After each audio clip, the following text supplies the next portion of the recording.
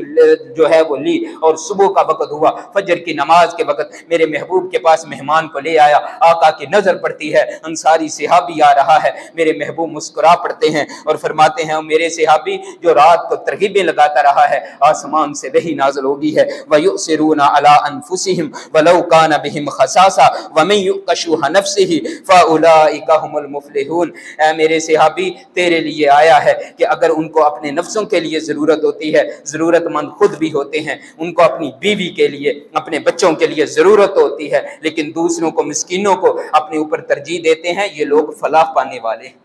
یہ ہیں لوگ کامیابی حاصل کرنے والے، یہ ہیں لوگ کامیاب ہونے والے، یہ لوگ ہیں جنہوں نے دنیا سے بے رغبتی کی ہے اور وہ کامیاب ہو گئے ہیں۔ حضرات آگے بڑھیے، آقا علیہ السلام جو ہیں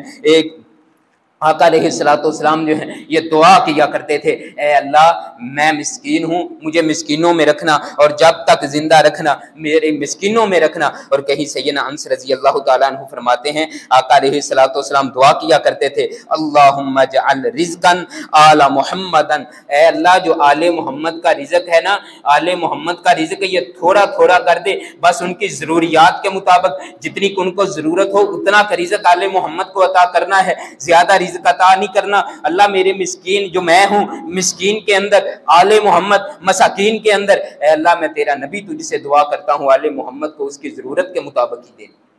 ہم تو کہتے ہیں بنگلہ بھی بن جائے، کوٹھی بھی بن جائے، گاڑیاں بھی آ جائیں، میرا فلاں چیز بھی بن جائے، دن رات محنتیں، حضرات اللہ کا حق پورا ہی نہیں کرتے۔ لیکن یہ بات یاد رکھ لیں، اگر آپ اللہ کے حقوق کو پورا کر رہے ہیں، لوگوں کے حقوقوں کو پورا کر رہے ہیں، پھر دنیا کمانے میں کوئی قباحت نہیں ہے، آپ کمائیں دنیا۔ صحابہ نے تجارت کی ہے، لاکھوں روپے ان کے پاس ہوا کرتے تھے، لیکن وہ مساکین کا خیال کیا کرتے تھے۔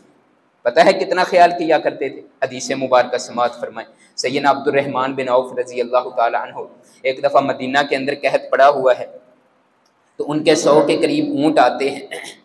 ان کے جب اونٹوں کے چلنے کی تھوڑی سی آہٹ یا دھمک وغیرہ مدینہ میں پہنچتی ہے تو سیدہ عائشہ رضی اللہ تعالی عنہا فرماتی ہیں کس کے اونٹ آ رہے ہیں، کس کا قافلہ آ رہا ہے؟ بتلایا گیا جی عبد الرحمن بن عوف کا آ رہا ہے۔ عبد الرحمن بن عوف بڑے پیارے تاجر تھے، بہت امیر تھے، اللہ نے بڑا دیا ہوا تھا ان کو۔ سیدہ عائشہ رضی اللہ تعالیٰ عنہ فرماتی ہیں میں نے اپنے کانوں سے سنا ہے نبی علیہ السلام نے فرمایا تھا عبد الرحمن کو اللہ سلسبیل نامی جنت کا جو چشمہ ہے اس سے پانی پلائے گا۔ کسی نے یہ بات عبد الرحمن بن عوف کو بتلا دی، بھاگے ہوئے آتے ہیں، اماں جان وہ حدیث مجھے بھی سنا دیں۔ اماں جان وہ حدیث سناتی ہیں، فرماتے ہیں اماں جان میں اس حدیث پہ قربان جاؤں، آپ گواہ ہو جائیں، میں نے وہ سارے اونٹ اللہ کے راستے میں تقسیم کرنے کا اعلان کر دیا ہے۔ 100 اونٹ آ رہے ہیں حضرات، 100 اونٹ اللہ کے راستے میں دینا، اور ہے بھی تجارت کے لیے وہی 100 اونٹ۔ اس وقت وہ 100 اونٹ ہیں ان کے پاس، تجارت کے لیے لے کے مدینہ میں آ رہے ہیں۔ ایک حدیث سنی ہے، اپنا سب کچھ قربان کر دیا ہے کہ دنیا کا مال ہے، اللہ نے مجھے دیا ہوا ہے، میں اور کما لوں گا، اللہ مجھے اور عطا کرے گا، اللہ اور دے گا۔ یقین جانیے آپ اس جذبے کے ساتھ جب اللہ کے راستے میں خرچ کریں گے اللہ آپ کو اتنا زیادہ عطا کرے گا۔ ہماری تو روٹین ہی نہیں نا بنی ہوئی، پتہ ہی نہیں ہے، پرواہ ہی نہیں ہے۔ حضرات آئیے سیدنا ابو حازم رضی اللہ تعالیٰ عنہ فرماتے ہیں سیدنا سہل بن سعد رضی اللہ تعالیٰ عنہ سے پوچھا گیا کہ نبی علیہ السلام نے کبھی میدے کی روٹی کھائی تھی، چھنے ہوئے آٹے کی روٹی کھائی تھی؟ تو سیدنا سہیل بن سعد رضی اللہ تعالیٰ عنہ فرماتے ہیں اللہ نے جب سے نبی علیہ السلام کو نبوت عطا کی ہے تب سے آپ علیہ السلام نے کبھی میدے کی روٹی کھائی نہیں ہے، کبھی نہیں کھائی۔ آقا علیہ السلام دنیا سے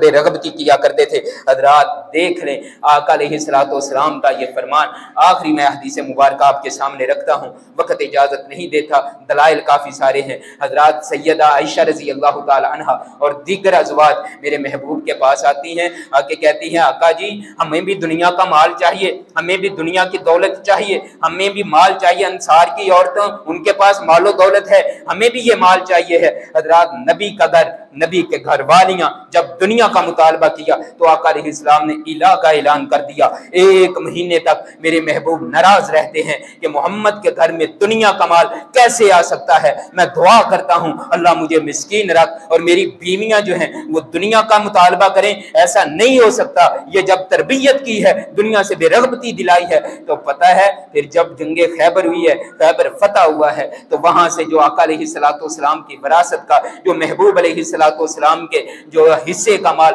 خمس کا مال آیا کرتا تھا، ان میں سے ہر بیوی کے حصہ جو ہے وہ تقریباً 48 لاکھ روپیہ بنتا ہے۔ فی بیوی کا حصہ 1 مہینے کا یا سالانہ جو کھجوروں کا ملتا تھا 48 لاکھ۔ حضرات اسی طرح سالانہ جووں کا جو ملتا تھا یہ تقریباً ان کو 2 لاکھ روپے سے اوپر ملتا تھا۔ تو حضرات یہاں ہم حساب لگائیں، یہ سارا لے کے آئیں، لیکن پھر بھی ان کے گھر میں سیدہ عائشہ نے ایک دفعہ روزہ رکھا ہوا ہے، لونڈی کی افطاری کا وقت ہے، لونڈی سے کہتی ہیں کچھ لے آئیں۔ فرمایا اماں جان گھر میں تو کچھ بھی نہیں ہے،